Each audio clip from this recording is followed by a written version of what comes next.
When I started making soap, there were so many different resources, providers, blogs, recipes, opinions, everything out there.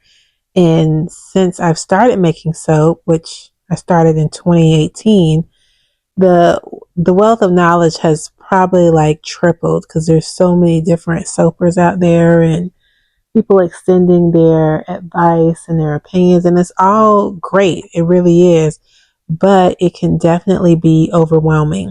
And that's where I found myself back in 2018, just getting overwhelmed. So I just found a few soapers that I liked. Either they had a recipe that appealed to me, or maybe their blog wasn't as long. I remember one of them was actually Lovely Greens with Tanya.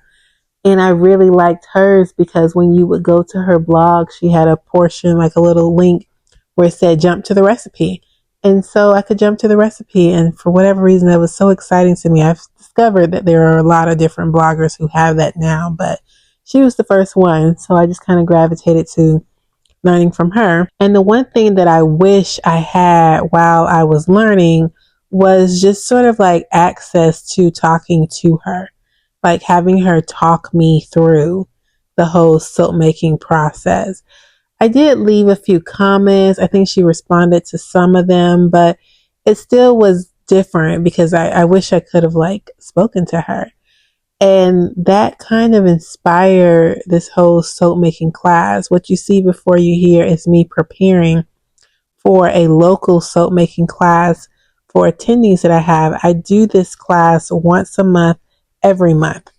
This right here was actually a little interruption with a little family. She came in asking questions about soap and told me how her baby had eczema. So I told her that I had soap out there in the store, and she asked me where it was. So I told her, okay, just give me a second and I'll take you over there to the soap so I can help you choose the best soap for your son. So that was like my little brief intermission. But now back to preparing for this class. The class is always really small, and I do that intentionally simply because I want to be able to have that kind of one-on-one feel, even if it's more than one person there. So I keep the classes kind of small. This class, there were 3 attendees registered, but only 2 showed up, which you'll see them soon. The other one actually just rescheduled for this upcoming session that we have in August at the end of the month. This one was a beach themed soap. So I made little seashells prior to the class so that they could use them if they wanted to on their soap bars.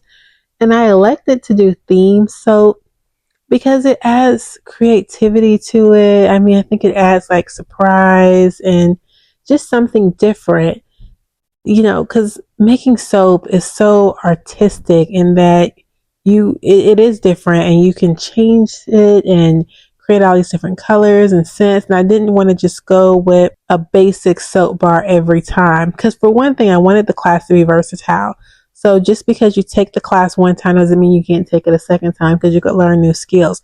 They'll all have the whole basic premise of cold process soap, but because of the themes, there'll be different things and different skills that we'll be working with. So I really enjoy doing the themes. I really enjoy teaching these classes. And I know that not everyone can be local, which is why not only do I have the local class, but I have an online soap making class as well. That way I can teach you from anywhere in the world. I give you shopping lists so that you could purchase the items ahead of time. I provide recipes. I provide a soap making guide and just resources in general. This is how I set up my table, because when they come to my class, they get to choose their scents. They obviously need like their protective gear, but they choose their scents, they choose their colors. I choose the oils, but they are able to creatively put this together however they want. I make sure they have every single tool that they need to really inspire and give this soap bar a little bit of them in it. And I really enjoy doing it. So if you are interested in learning how to make soap and you're not in the Melbourne, Florida area, then definitely check out my website, because I do offer the online class and I would be happy to teach you. I have so much fun with it. You see how their soap bars came out. It was beautiful and it's always a joy. So thank you guys for tuning in with me.